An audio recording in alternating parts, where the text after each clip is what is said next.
Bonjour la team LVD, aujourd'hui on vous explique quand et comment changer sa résistance.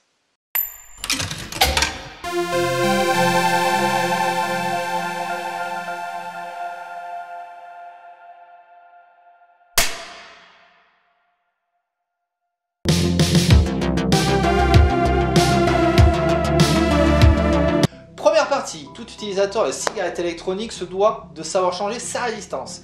Quand faut-il le faire? Déjà, votre résistance est composée d'un résistif ou une bande d'acier et d'un coton. Ce dernier s'use au fur et à mesure du temps de l'utilisation de votre cigarette électronique, car c'est la résistance qui permet de faire de la vapeur via l'ajout de votre liquide.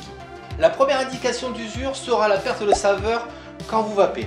Donc il faut faire attention à tout changement de goût. La deuxième chose sera de surveiller l'état de votre résistance. Si le coton devient noir ou qu'il y a un dépôt dessus, c'est le bon moment pour changer votre résistance. La durée de vie de votre résistance dépend de l'utilisation de la cigarette électronique. Donc votre note de puff en vape, du liquide que vous utilisez aussi, et bien sûr vous trouverez des renseignements sur la boîte de votre climatiseur. La durée de vie moyenne reste une durée de 15 jours à peu près pour ceux qui vapent tous les jours et régulièrement dans la journée. Pour conclure cette partie, une résistance qui dure longtemps est une résistance qui est utilisée dans les bonnes plages de puissance et avec un liquide qui lui convient et toujours en respectant bien entendu le wattage et la puissance. Une résistance qui ne dure pas est bien souvent liée à un problème d'utilisation.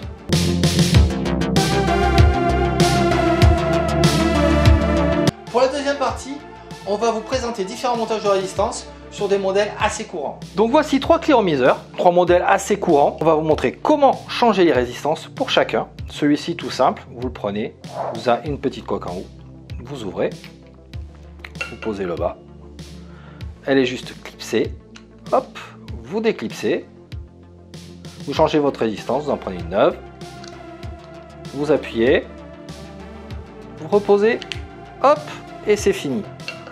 Ce modèle-ci, c'est le plus simple. Ça peut concerner des pots de mode aussi et certains kits complets avec des atomiseurs Vopoux.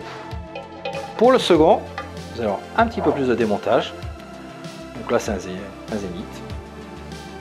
Vous dévissez la petite bague d'en bas. Hop, vous posez.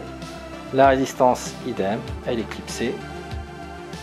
Vous retirez, prenez votre nouvelle résistance, vous faites attention aux petites pattes, il faut bien mettre comme le côté plat de la résistance, hop, pour pas qu'il y ait de jour, vous revissez,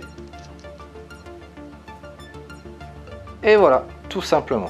Donc le dernier modèle, un smoke avec une résistance assez puissante et assez grosse, vous tenez bien votre Pyrex et le haut, vous dévissez la bague du bas, hop, la résistance sort, vous avez après juste à la dévisser, pour le remontage tout simple aussi, vous revissez.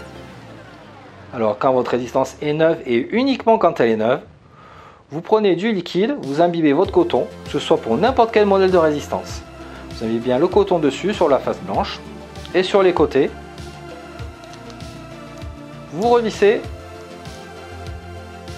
Vous remplissez votre atomiseur entièrement. Vous attendez 5-6 minutes.